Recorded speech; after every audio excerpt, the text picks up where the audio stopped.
Du coup, Sylvain, tu nous as apporté des bouquins de jeux de rôle avec des thématiques précises pour chacun d'eux. Tu allais nous présenter. Oui, à peu près. À peu près, c'est ça. Ok.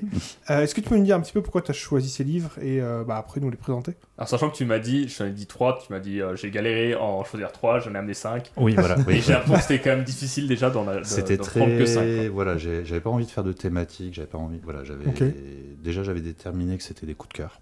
Okay. Des bouquins qui m'ont vraiment marqué pour une raison ou une autre.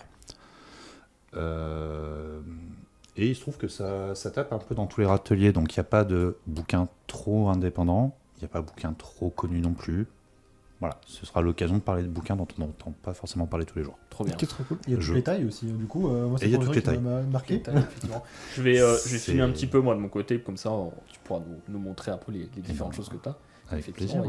Il y a pas mal de tailles différentes, dont des gros pavés. Des gros pavés, ouais. Tout ce que Sébastien il aime. Les 2 derniers, c'est vraiment des coups de cœur perso. Ok, trop cool. J'aurais pu ramener aussi des trucs plus petits parce que j'aime bien les toutes petites productions, notamment les jeux de rôle solo qu'on a évoqués dans une vidéo précédente, je crois. Ou des trucs comme ça, mais voilà. Alors, juste avant que tu me les présentes, qu'est-ce qui fait selon toi un bon livre de jeu de rôle? J'aimerais bien savoir un peu avoir ton avis là-dessus, quoi. Parce qu'on m'a déjà posé cette question, j'y ai un peu réfléchi. Donc j'ai une réponse qui est un peu calibrée, en fait. Donjons et Dragons, même si ce n'est pas un jeu que j'aime, peut être un bon livre de jeu de rôle. Le bon livre de jeu de rôle, pour moi, c'est celui qui va répondre à 2 ou 3 critères assez précis. Le premier, c'est est-ce que c'est un jeu qui est didactique? C'est-à-dire, si je te donne le bouquin entre les mains, est-ce que une fois que tu l'as lu, tu peux le maîtriser? Il y a des livres qui ne répondent pas à ce critère-là. Quand tu dis que tu l'as lu, c'est de A à Z ou entre guillemets, voilà. Une fois que je l'ai lu, est-ce que j'ai compris ce que je pouvais en faire? Est-ce que ma boîte à outils est assez bien rangée et assez explicite pour que je m'en serve? Donc boîte à outils, quand tu parles boîte à outils, tu parles aussi bien des règles que l'ambiance, les différents éléments, quoi. Voilà. Et la transition est super parce que c'est le deuxième point, c'est l'adéquation. Et là, on parle plus de game design. Le jeu de rôle, il y a l'aspect jeu, donc un système de jeu, et le rôle, donc un univers, un imaginaire. Même si on peut avoir des systèmes de jeu de rôle génériques, auquel cas la question se pose un peu moins. Moi, ça va être vraiment une question d'adéquation. Et par extension, la notion de promesse ludique. La promesse ludique, dans le milieu du jeu de société, c'est la boîte de jeu te dit que tu vas ressentir telle émotion, telle sensation de jeu. Est-ce que le jeu te permet effectivement ça? La question se pose notamment sur des jeux d'horreur. J'aurai l'occasion d'y revenir. Et le troisième point, c'est l'adéquation entre ça. C'est est-ce que mon système de jeu est pensé pour l'expérience de jeu pertinente. Si j'adapte Harry Potter et que j'ai pas l'occasion de lancer mes sorts, si j'adapte Pokémon et que j'ai pas l'occasion de lancer ma Pokéball, si je fais un jeu de rôle d'horreur mais qu'à aucun moment je flippe pour la survie de mon personnage, j'ai raté mon jeu. Très clairement. Voilà. Donc, je sais pas s'il y a des bons ou des mauvais livres de jeux de rôle, mais pour moi, en tant que vendeur, quand je vends un livre de jeu de rôle, j'essaye de voir est-ce que ça répond à la demande de la personne qui me demande un livre de jeu de rôle, et est-ce que le jeu de rôle lui donnera l'opportunité de vivre une bonne partie de jeu de rôle sans avoir à trop mettre les mains dans le cambouis derrière. Voilà.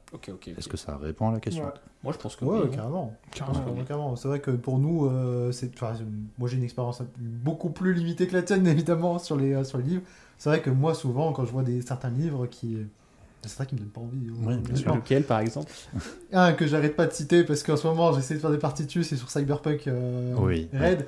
Je hais le bouquin. Je suis désolé pour ceux qui aiment le bouquin. Peut-être qu'il y en a certains.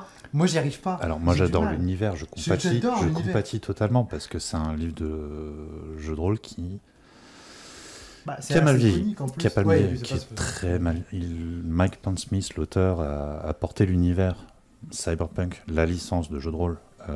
Dans les années 90-2000, ça m'a ouvert des portes fabuleuses. C'est vraiment une licence que j'aime et c'est un genre littéraire que j'adore.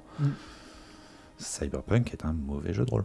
Je suis désolé, et c'est malheureux, il n'y a pas, et c'est l'un des points faibles de l'édition, clin d'œil aux éditeurs, il n'y a pas de vrai bon jeu de rôle Cyberpunk mainstream en tout cas. Non, c'est ça. Moi, là, actuellement, je suis plus sur une création, sur moi, carrément avec les règles et tout ça, que j'en prêterai de droite à gauche comme d'habitude.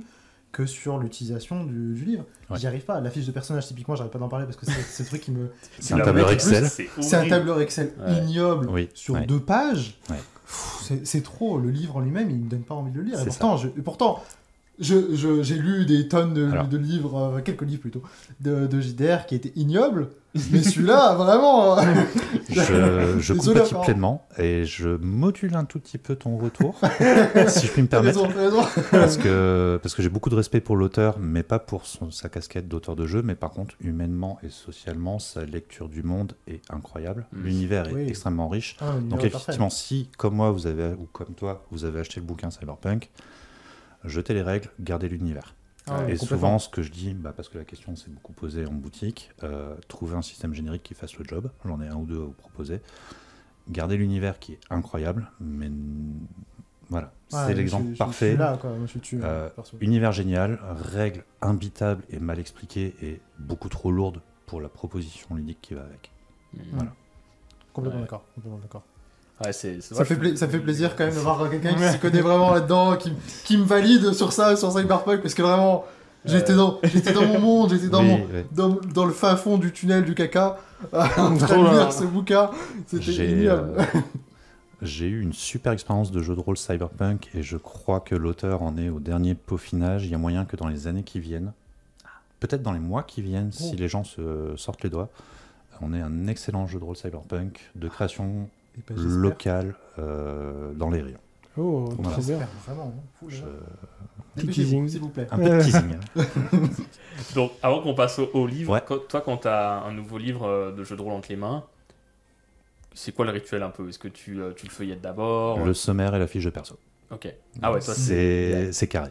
Okay. Est-ce qu'il y a un sommaire, est-ce qu'il y a un index? Idéalement, s'il y a les deux, c'est parfait. Ok, c'est quoi la différence tu fais entre les deux? Un sommaire, c'est la liste des chapitres. Ouais. Et l'index, c'est où est-ce que tu vas retrouver telle thématique. Ok, d'accord. Donc, ton index peut te dire tout ce qui concerne tel concept, tu vas le retrouver à telle page, telle page, telle page. Là où le sommaire va te dire, le chapitre 1, il commence là, et il contient tel sous-chapitre. Et ainsi de suite jusqu'à la fin. Okay. Ça, c'est le premier truc que je lis, pour voir s'il y a tout, en fait. Et la deuxième chose, c'est la fiche de perso. Il y en a, parce qu'on a des éditeurs qui ne pensent pas forcément avec la fiche de perso dans le bouquin. C'est étrange comme oubli. Ouais. Ça arrive rarement, mais ça arrive quand même. Okay. C'est généralement les mêmes éditeurs qui pensent qu'un code barre est une option et que si on emploie le même code barre pour tous les bouquins de la collection, c'est pas grave. Ah, ça c'est très technique, mais on Okay. sent c'est aussi... Tu peux nous en parler si tu veux. L'énervement est là. On est là pour C'est pas un énervement, c'est une petite pique rigolote. Parce que, encore une fois, c'est un tout petit microcosme. C'est des gens qui comptent pas là-dessus pour vivre. Ouais. C'est une passion. Bon, voilà. Si on pouvait mettre un peu de professionnalisme dans sa passion, des fois, ce serait cool. Mais on va pas leur tirer la flèche pour ça. Évidemment. Ok.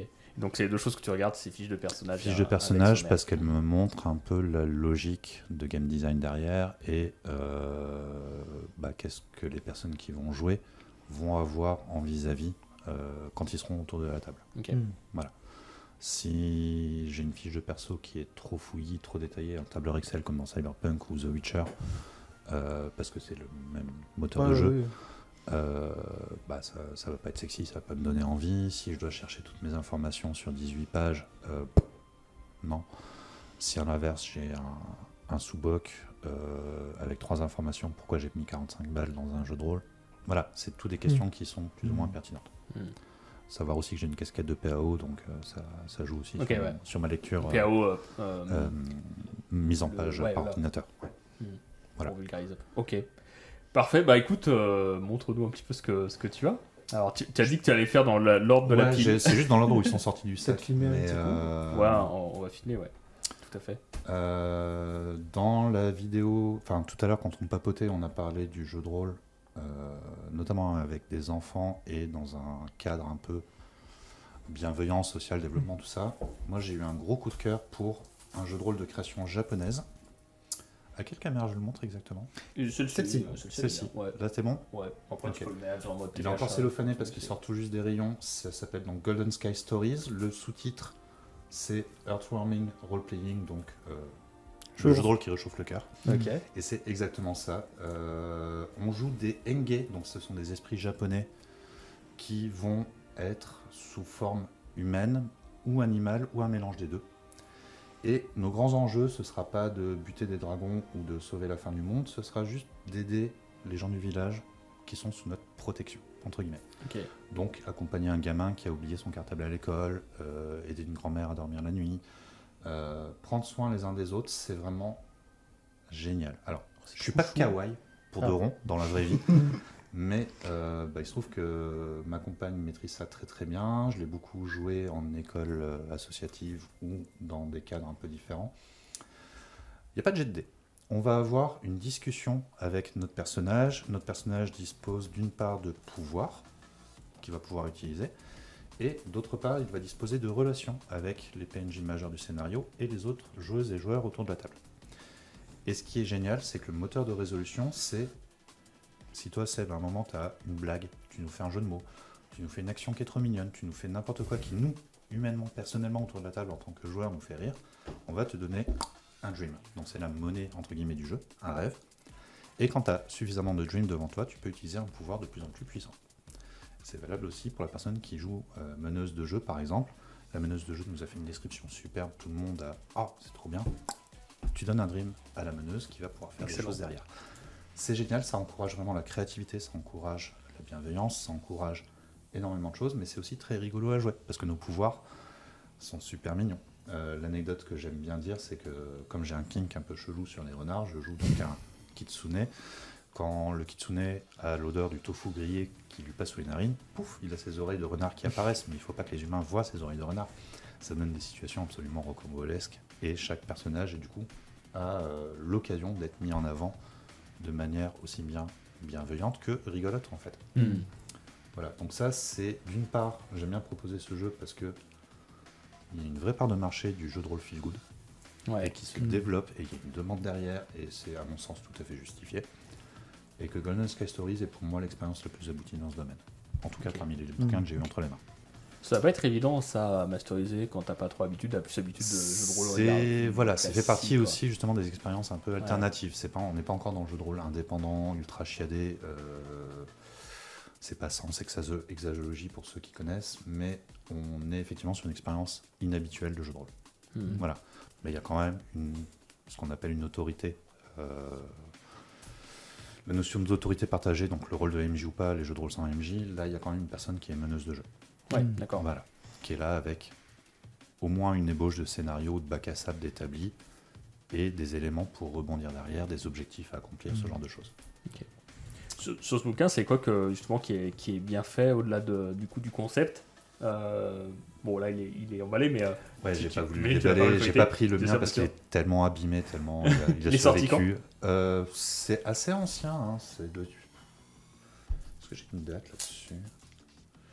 Je sais pas, mais je dirais que c'est un jeu qui doit avoir au moins dans sa version anglaise une dizaine d'années, voire plus, et dans sa version japonaise encore plus, et dans sa version franco-suisse bientôt, j'espère.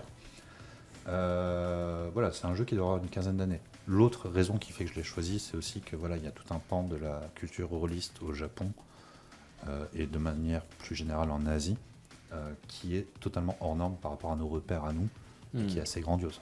Je pense notamment à l'un des jeux que j'ai failli ramener, c'est un jeu, je vais sans doute dire une bêtise, mais je crois que ça vient du Vietnam, je crois. Je suis pas sûr, prenez pas ça pour argent comptant. Ça a été traduit en français par les copains de Pattern Recock, qui est une maison d'édition du sud de la France, qui ne fait que des jeux géniaux. Regardez ce qu'ils font. Ça s'appelle Arc, et c'est typiquement le jeu pour sauver la fin du monde. C'est très narratif, c'est très dynamique, c'est vraiment chouette, et il y a une notion de design graphique et de game design qu'on n'a pas l'habitude de voir en Europe. Voilà, ça aurait pu être Arc, ça a été Golden Sky Stories, parce que ça nous sort de nos sentiers battus. Principalement. La première raison, c'était ça. Et le côté feel good, role-playing game, c'est l'occasion de le mettre en avant. Mais c'est vrai qu'on sent plus épique, horreur. Je trouve que c'est des thèmes qui reviennent assez fort. Ouais, c'est vrai. Là, on est vraiment à l'antithèse, quoi. C'est ça. Mais c'est génial. Non, je trouve trop bien. J'adorerais MJ un truc comme ça. Moi. Pour moi, je ne saurais pas comment faire, mais par contre, mais j'imagine que c'est expliqué quand même. Ah oui, t'es vraiment pris par la main. Si tu veux maîtriser Golden Sky Stories, t'as tous les outils dans le bouquin. Je connais une très chouette MJ qui le maîtrise régulièrement. On sera découverte de Trolley. Wink, wink. Wink, wink. N'hésitez pas. C'est ça. Et on cherche des invités sur le podcast, donc si jamais. Je vous mettrai en contact avec Parfait, plaisir. parfait. On passe au suivant. Allez, Bien sûr, c'est avec parti. plaisir. Allez. Donc, suivant. Alors, un design, Très différent. Alors, c'est différent, ouais. lui, j'ai plein de choses à en dire. Je vais essayer d'être bref. C'est un jeu qui s'appelle Trouilleville. C'est, comme vous le voyez, le jeu de rôle pour les enfants. C'est écrit par quelqu'un que je trouve vraiment très inspirant, qui s'appelle Johan, je vais essayer de ne pas écorcher son nom, Trojanowski. Et c'est édité par Macaca.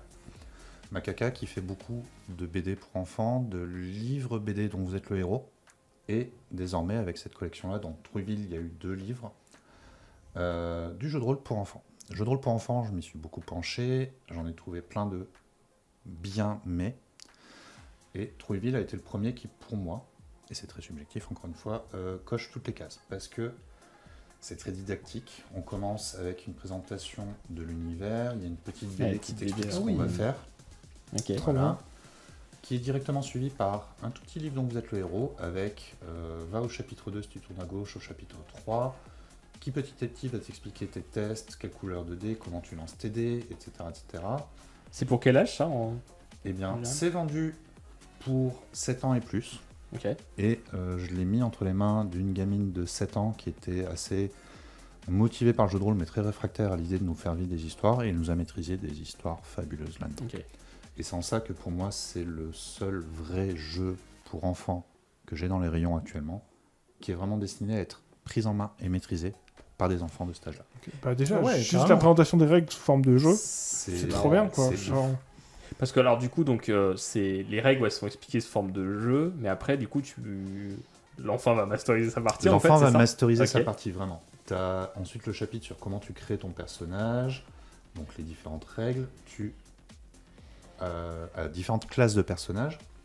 Je soupçonne l'auteur d'avoir joué au Monde des Ténèbres dans son enfance, parce qu'on retrouve beaucoup de clins d'œil à Vampire, la Mascarade et à ce genre de choses. pas du tout le même registre, mais... Mais complètement. Mais du coup, Trouilleville, c'est la ville des monstres, et chaque famille de monstres est représentée à Trouilleville et a son leader, entre guillemets, qui est décrit à chaque fois sur la page du monstre en question. Donc là, il y a les golems. À titre perso, par exemple, j'incarne un golem de carillon, et c'est assez jouissif à jouer. Mais si tu veux jouer un savant fou, pareil, tu dis, bah, moi je vais jouer un savant fou, tu choisis lequel. Tu as le choix entre un certain nombre de pouvoirs, et une idée géniale, c'est que une fois que tu as fini de créer ton personnage, tu vas choisir son équipement.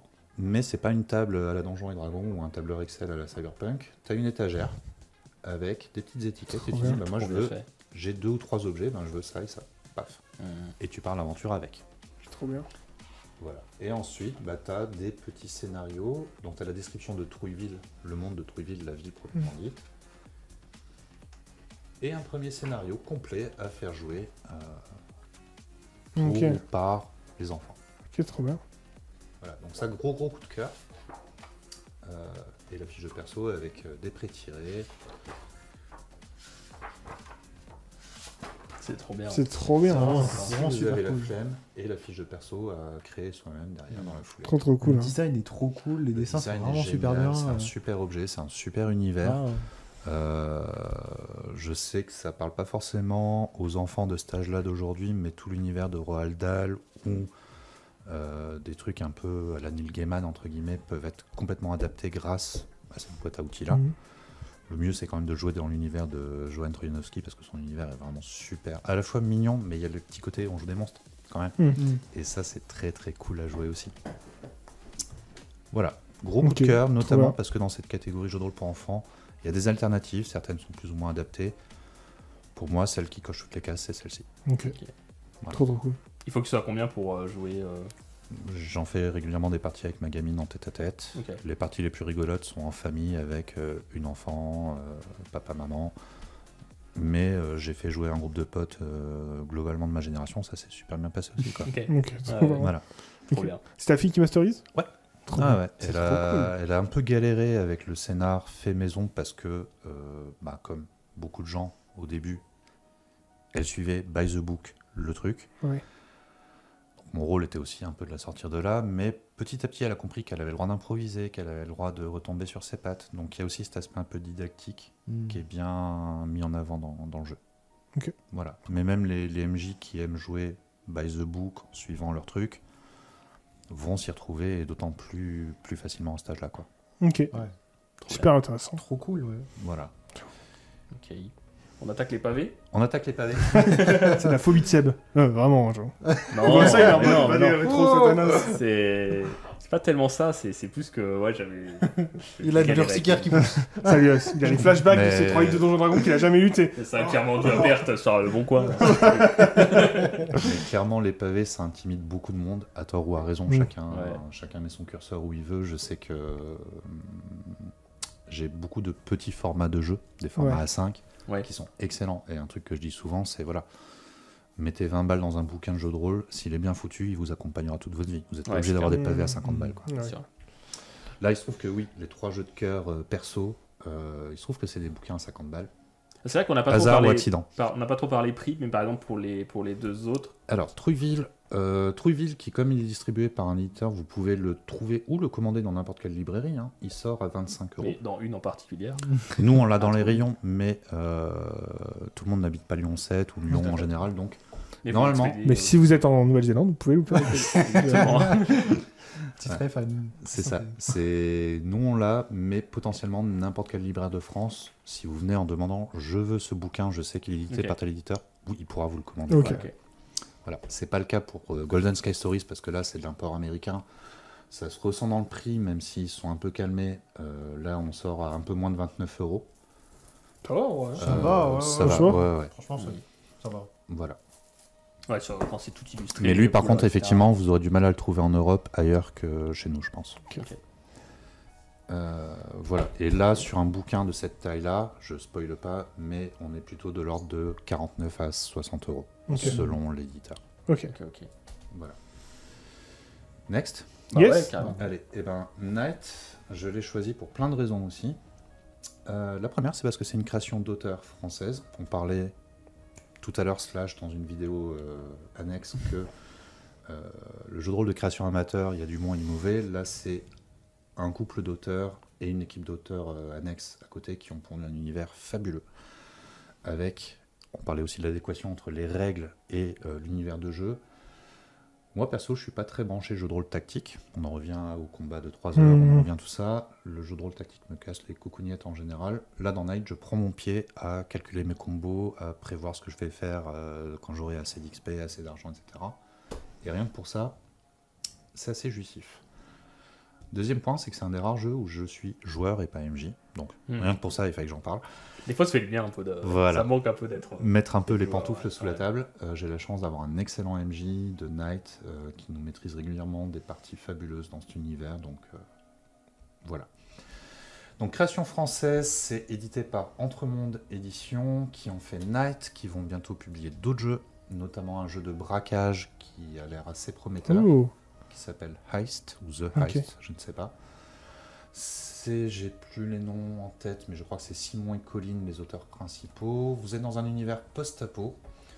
Et les joueurs et les joueuses de jeux vidéo qui connaissent par exemple Crysis, ou les gens qui ont vu les Marvel, qui pensent à Iron Man, on va être dans cet univers-là. Vous êtes un être humain qui va avoir pour charge de lutter contre les ténèbres qui menacent l'humanité et le désespoir qui va avec.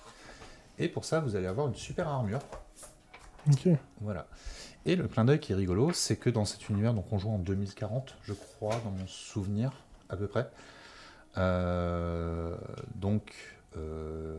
Quelqu'un qui s'appelle Arthur a voulu protéger une partie de l'humanité dans ce qu'il a appelé Camelot, et quelqu'un qui s'appelle Merlin a construit des armures très sympathiques pour lutter contre cette menace post-apo. Et comme c'était quelqu'un qui faisait du jeu de rôle quand il était ado, avant l'apocalypse, il a donné un nom de classe de perso de Donjons et Dragons à ces différentes armures. Ok. C'est comme ça qu'on se retrouve à jouer des bards, des rangers, des warlocks, des wizards, etc. Ok. Donc la partie de jeu de rôle de Night, c'est la jonction de mes capacités humaines et des capacités techniques de mon armure. Ok, trop bien. Pour lutter contre les forces du mal qui sont franchement dégueulasses, hein, vraiment, ça déconne pas. On est là pour tabasser du monstre, pour faire des choix moraux assez délicats en général, parce que tout n'est pas blanc ou noir, y compris du côté des gens qui veulent sauver l'humanité. Voilà, on commence à toucher un petit peu du doigt l'horreur, on n'y est pas encore à temps plein parce que ça c'est le bouquin d'après, Ok. Parce qu'en fait, c'est ce que j'ai vu sur le sommaire, t'as 2 bouquins en un, t'as celui du joueur et celui du maître. Là, en ouais, gros, c'est un ça. bouquin unique, joueur et MJ. Ah, ok. C'est en vrai, à part Donjons et Dragons, c'est le format le plus traditionnel dans l'édition. C'est le livre de base qui te permet de saisir ton univers, saisir les règles, maîtriser des parties. Un livre de base bien fait contient au moins un scénario d'introduction. Pour répondre encore une fois à la question que tu as posée il y a quelques minutes. Mais voilà. Création française, création riche de personnalités. C'est vraiment des auteurs qui ont mis leur âme, une partie de leur âme dans leur jeu, mais ça n'empêche pas une qualité d'écriture et d'édition professionnelle. C'est vraiment beau, ouais. Et rien que pour ça, c'est Dédicacé en plus. Oui, clairement. Voilà, ça vient avec une grosse gamme. Tous les bouquins sont actuellement disponibles pour l'instant, il me semble. Mais je vous encourage fortement à y jeter un œil. C'est vraiment un jeu à campagne assez jouissif. Est-ce que c'est des plus pour un public par exemple qui aime bien Warhammer 40 000, des choses comme ça ou... Ça peut complètement. Tu peux avoir ce feeling un peu Space Marine. C'est vrai que ça m'a fait un peu penser à ça, moi, quand j'ai vu en tout cas le design des... Il y a un côté très des armures. Space Marine face à un tyrannide quand tu vas te friter des créatures ténébreuses. Mais il y a aussi tout le drame humain qui va derrière. La notion d'espoir est vraiment centrale dans le jeu. Tu luttes contre le désespoir, et si tu es touché par le désespoir, ben, c'est un peu comme si tu avais chopé la lèpre. Tes compagnons d'armes vont te surveiller un peu plus, ce genre de choses. C'est un jeu avec un vrai message derrière aussi, honnêtement. Mais j'en dirai pas plus parce que je pourrais y rester des heures. Alors, petite question de profane, quand tu commences un livre comme ça, Ouais. avant de jouer, tu dois tout lire, ou comment tu fais toi? Ok. Mon conseil de vendeur, c'est une fois que tu as choisi quel bouquin va mériter que tu y investisses tes deniers, tu le poses sur ta table de nuit et tu le feuillettes, tu le picores, comme un sachet de cacahuètes. Si tu veux le lire en diagonale, je rappelle les règles de Pénac sur la lecture, hein, tu n'es pas obligé de le finir, tu n'es pas obligé de le lire dans l'ordre, tu n'es pas obligé de rien du tout, juste tu te laisses porter par, si c'est bien fait, l'univers, les illustrations, les têtes de chapitre, tu vas lire des trucs, un bon bouquin de jeu de rôle, il va y avoir des idées de scénario quasiment toutes les pages. Ensuite, une fois que, j'ai envie de maîtriser Night, pour l'exemple, là je reviens à mon sommaire. De quoi j'ai besoin? J'ai besoin de comprendre l'univers pour pouvoir le transmettre à mes joueurs, donc, je vais prendre un petit post-it, faire couler un thé, et noter un peu comment je vais présenter l'univers en quelques phrases. Puis, je vais maîtriser les règles, ou demander à un joueur ou une joueuse de ma table de les maîtriser pour moi. Ça, c'est une option que je donne aussi des fois. J'appelle ça le MJ Tech, et c'est vraiment une grosse épine du pied qu'on vous enlève si vous avez quelqu'un à votre table qui fait ça. Ouais. Mais en gros, je regarde les règles pour être capable de répondre à toutes les questions des joueurs. Le conseil avancé que je donne, c'est connaissez le cœur du système de règles. Ne vous embêtez pas avec tous les modules. Une fois que tu as compris qu'un jet de situation se résout de telle ou telle façon, tu n'es pas obligé de connaître tous les détails par cœur. De manière à pouvoir improviser le cas échéant et dire globalement, si tu veux faire ça, jette 3d10 et on va voir ce qui se passe. Après, si tu veux connaître chaque détail par cœur, c'est ton problème, tu y mets le temps et l'énergie que tu veux. Ou des tonnes de post-it. Ou des tonnes de post-it. Le truc qui marche bien, c'est les petits post-it. C'est ce que je fais, moi, j'ai voilà. que ces solutions. C'est, longtemps, ce bouquin a été surchargé de post-it.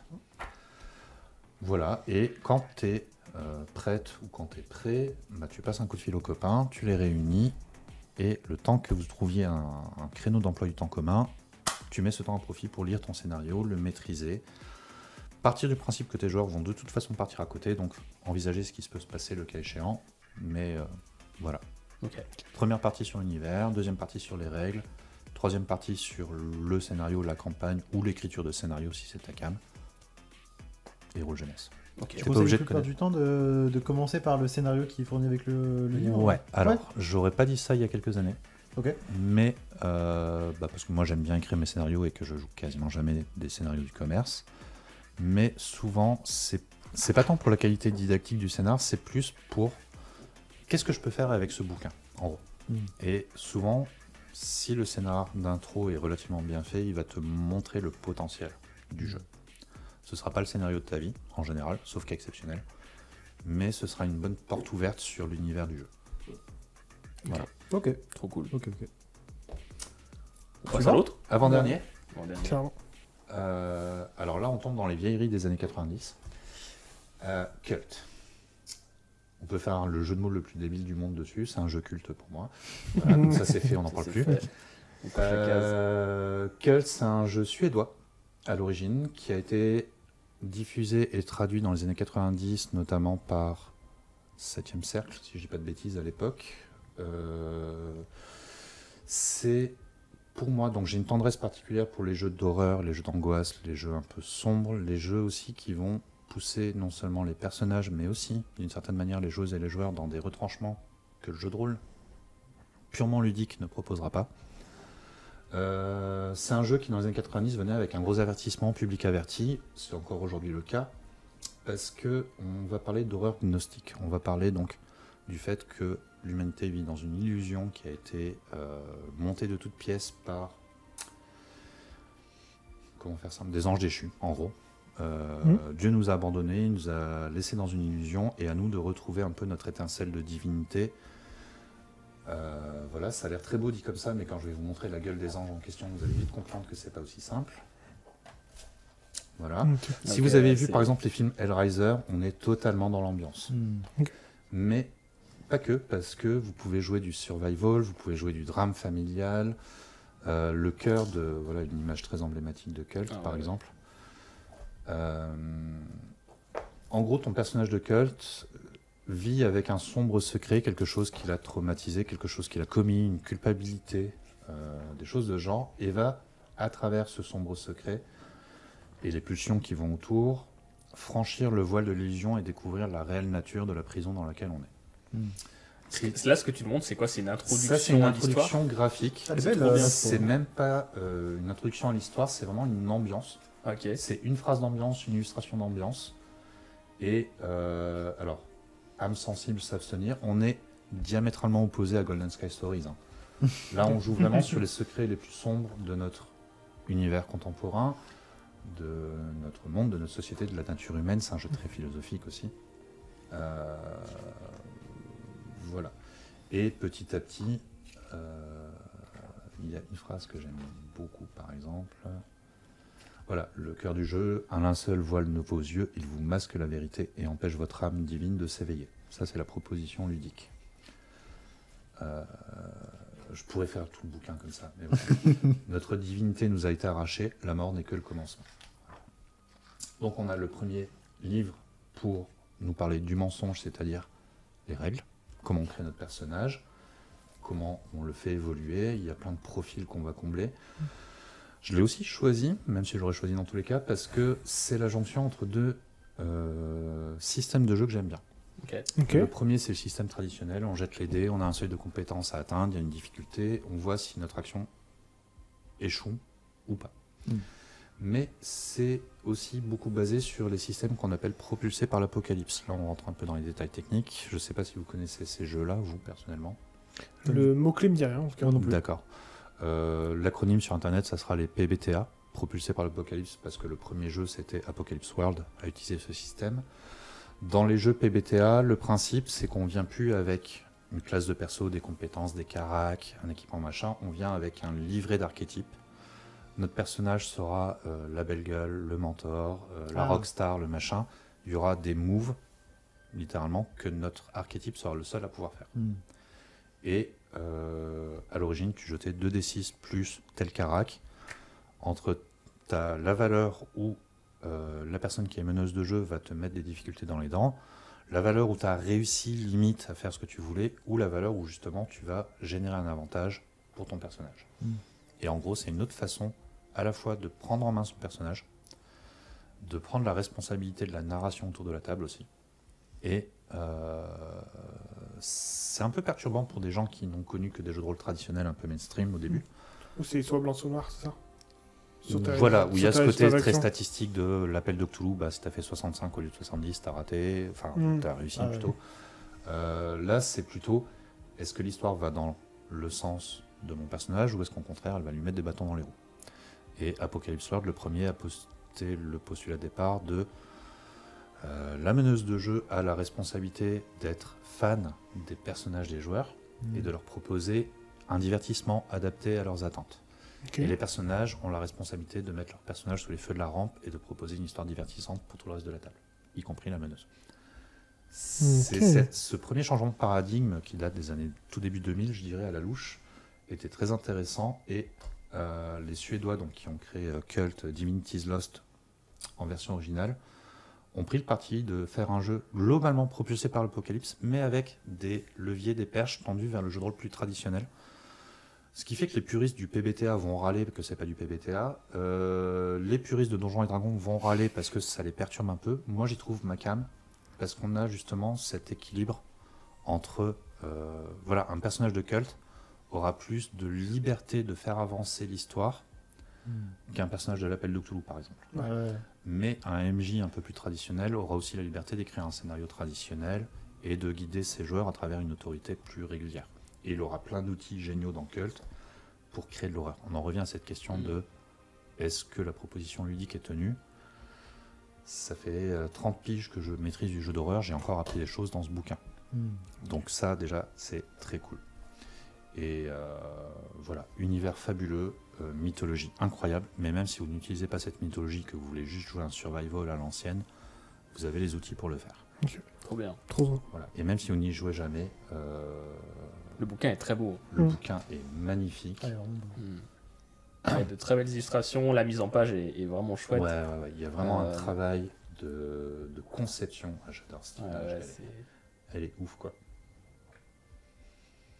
Voilà. Et les cadres de pages, bon, c'est peut-être deux. Mais ouais, c'est vraiment chouette, quoi. Ouais.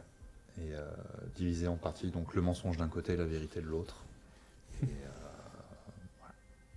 Ah, c'est vraiment beau. La gamme vient de s'étoffer en français d'une campagne, La Madone Noire, que je suis en train de lire justement en livre de chevet. C'est extrêmement riche, il y a un recueil de scénarios Taroticum qui montre en 10 scénarios tout le potentiel d'utilisation du jeu. On peut faire plein de jeux de rôle d'horreur différents avec Cult. C'est une gamme que j'aime vraiment beaucoup d'amour. Okay. Voilà. Et oui, je ne l'ai pas dit, mais en français, c'est distribué par Arcane Asylum qui font d'autres jeux aussi. Qui notamment distribuent, traduisent. Basé sur Cthulhu aussi, ils font des jeux. Non, pas du tout. C'est pas ceux-là Arcane Asylum, ils font un petit peu de création française avec l'Empire des Cerisiers. Ils font beaucoup de traductions des livres de Free League, Fria Liga, qui est un éditeur suédois qui est fabuleux, qui a fait Mutant Year Zero, qui a fait Alien, qui a fait Forbidden Lands, Weizen, je pourrais en citer plein, mais je vais m'arrêter là.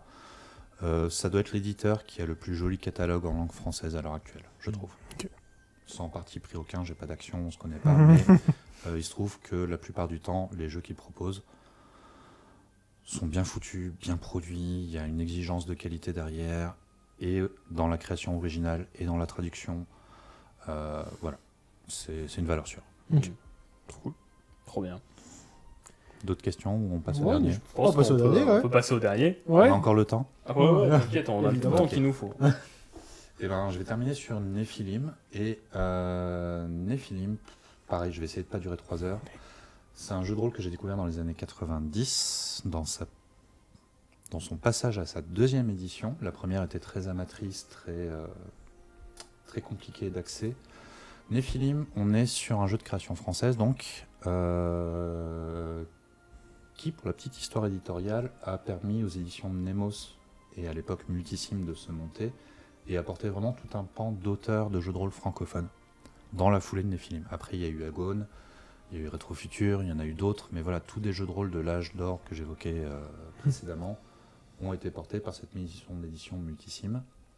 Et aujourd'hui, on a la chance, 40 ans, je crois, presque 35 ans après, d'avoir l'édition qui, à mon sens, est la plus aboutie de ce jeu. C'est l'édition Quintessence. Elle a été portée par un financement participatif en 3 coffrets, 3 saisons.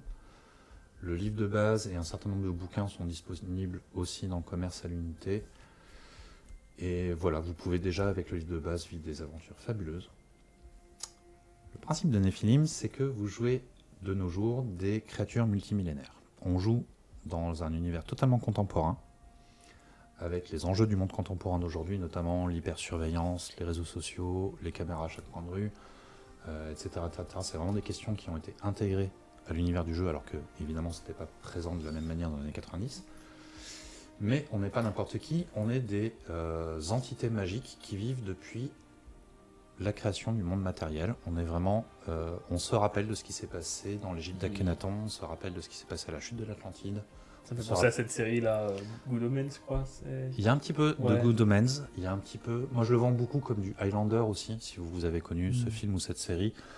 Vous jouez un personnage de nos jours dans le Lyon ou le Paris de 2020, mais d'une scène à l'autre, vous serez dans le Paris de la Révolution, vous serez dans la chute de l'Empire romain, vous serez dans... Voilà. Ok. Il y aura des flashbacks historiques selon les époques que votre personnage a connues. Donc typiquement, un Néphilim standard a connu la chute de l'Atlantide, il a été un compagnon du roi Arthur, puis s'est rendormi, puis s'est réveillé. Ah, il y a des petites pauses quand même entre. Il y a des grosses pauses même. Alors si on suit les règles by the book, on a vécu 3 ou 4 périodes d'incarnation.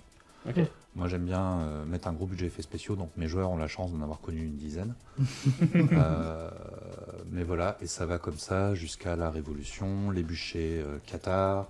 Alors, du coup, d'un point de vue roleplay, parce que donc, tu dis à tes joueurs en gros qu'ils ils ont connu plusieurs incarnations, tu leur donnes du contexte au départ, des choses qu'ils Ouais. doivent savoir ou autre. Ah bah c'est eux qui choisissent en fonction, je les accompagne là-dedans. S'ils ont une passion pour l'Égypte ancienne, par exemple, bah tiens, regarde telle page, tu as une double page sur l'Égypte d'Akhenaton. Et donc, ils ont documenté historiquement les éléments. Voilà. Excellent. Donc là, dans cette version-là, c'est plus léger que dans les éditions précédentes. Aussi parce qu'aujourd'hui, il y a Wikipédia. Ouais. Ah Ce oui. qui permet aussi de gagner du temps et de Évidemment. se concentrer sur d'autres choses. Mais voilà, ton personnage va avoir tel et tel vécu. Il a été danseuse ou prêtresse de basse-tête en Égypte antique, puis révolutionnaire, puis savant fou dans les années noires de la Seconde Guerre mondiale.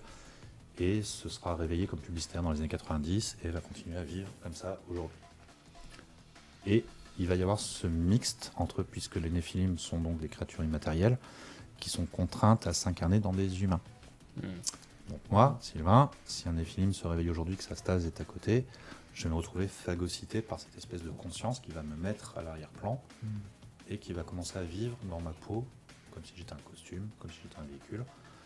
Mais pour rester sous le radar de tous ces ennemis, il faudra qu'ils continuent à faire vivre Sylvain comme si de rien n'était. Donc il y a tout ce double jeu de la vie quotidienne et des intrigues qui ont commencé à l'aube de l'humanité, quoi. Ok. Voilà. Et des choses en suspens qu'ils essaient de continuer de résoudre. Exactement. Avec un gros axe sur la magie, sur l'alchimie, sur la cabale, avec un gros axe sur toutes les mythologies. C'est un jeu qui faisait la part belle dans sa première édition, peut-être un peu moins aujourd'hui, sur l'occultisme et l'ésotérisme, et notamment le côté un peu franchouillard, des intrigues, des templiers, etc. Ce principe d'histoire invisible, de réécrire l'histoire, non pas... Alors, aujourd'hui on dirait un peu conspirationniste, mais une vision ésotérique de l'histoire du monde. Ok. De voilà, qu'est-ce qu'une société secrète, comment elle fonctionne. C'est aussi un jeu qui a réussi d'ailleurs à ne pas tomber dans le piège de tout expliquer à travers ça, à laisser l'humanité porter la responsabilité de certaines choses. Mais voilà. Aujourd'hui, les Rose-Croix, les mystères, les Templiers, les Synarques existent, qu'ils sont réellement. Est-ce que ce sont des ennemis, est-ce que ce sont des alliés, et comment nous on tire notre épingle du jeu. Et comment on redevient ce qu'on était à l'origine. C'est tous les enjeux du truc. C'est assez fou. Très clairement, c'est pas un jeu pour tout le monde. On parlait des pavés, on parlait des gros jeux.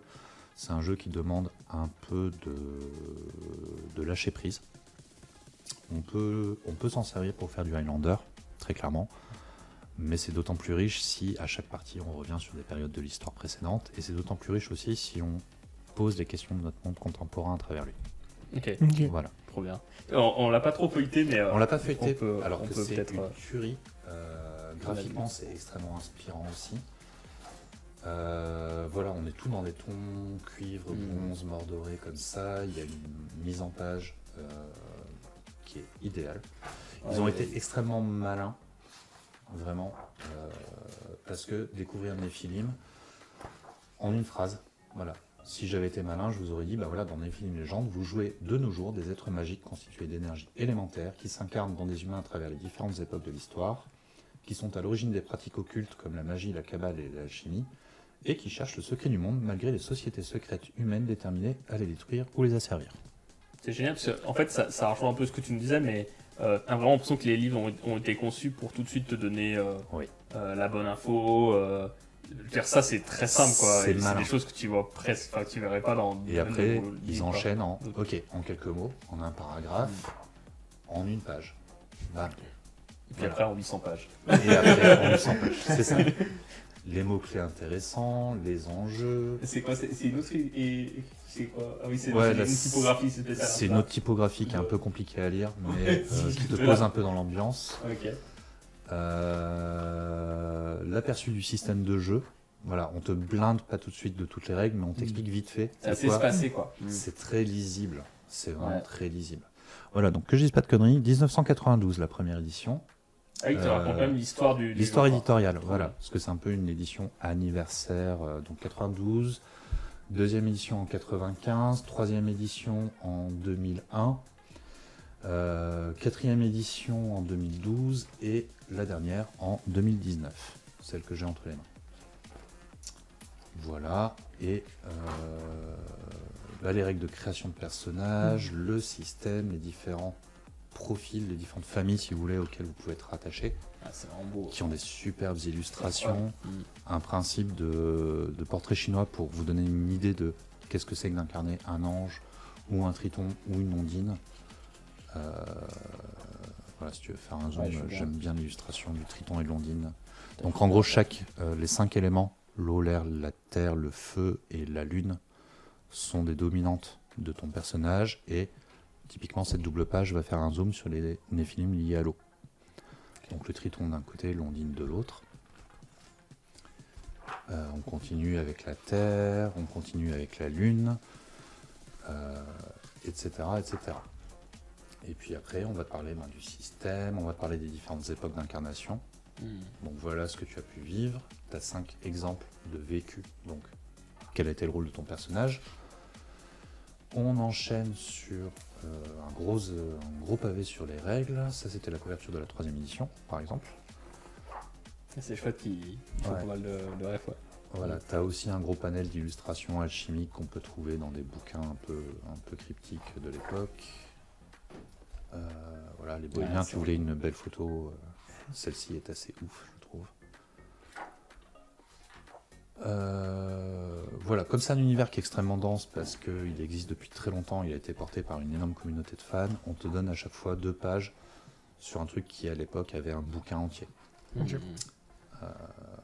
Voilà.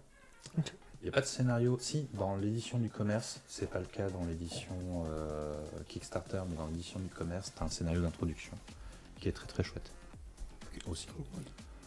Voilà. C'est un jeu qui m'a accompagné une bonne partie de ma vie de rôliste et qui m'accompagnera encore longtemps, je pense. C'est génial. C'est vrai qu'il est cool. Ouais. Pour ceux qui sont un peu geeks de l'histoire. Ah ouais, c'est mais comme ça, là c'est vrai vous que êtes, c'est le public cible, très clairement. C'est- Mais pas c'est- que. Mais ouais. Non, ouais, pas que. Mais c'est Mm. vraiment un truc qui peut être cool, quoi, jouer Ouais, comme ouais. ça.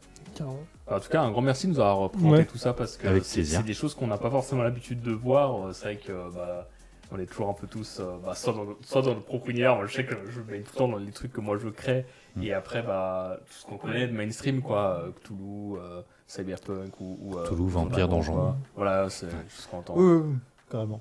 On entend tout le temps et là il y a vraiment des choses différentes. Il y a un peu pour tous les publics aussi. Exactement. Et merci beaucoup de nous partager ça parce Ouais. que c'est cool de mettre en avant d'autres choses. Et puis même au niveau même des illustrations, de la façon dont c'est fait, il y a un vrai soin, on sent vraiment qu'il y a du détail dedans. Mhm. C'est bien pensé, la façon dont c'est agencé. C'est vraiment pensé pour les gens qui vont le lire, quoi. Ouais. Carrément. Bon, là, c'est des exemples un peu professionnels. Il y a des exemples, comme je le disais, aussi un peu plus amateurs, avec Bien moins sûr. de moyens d'illustration, moins de moyens de production, mais qui ont un contenu tellement génial qui mériterait justement cette qualité d'édition aussi. Mais oui, le fait d'avoir des rayons, comme on disait, des grandes bibliothèques pleines de bouquins de jeux de rôle très différents, ça montre que c'est le dessous de l'iceberg. Ouais, On connaît 3 ou 4 références, mais il y en a tellement qui ont une histoire éditoriale. C'est aussi une des raisons qui font que j'avais choisi Néphilim, c'est qu'il y a une histoire éditoriale derrière.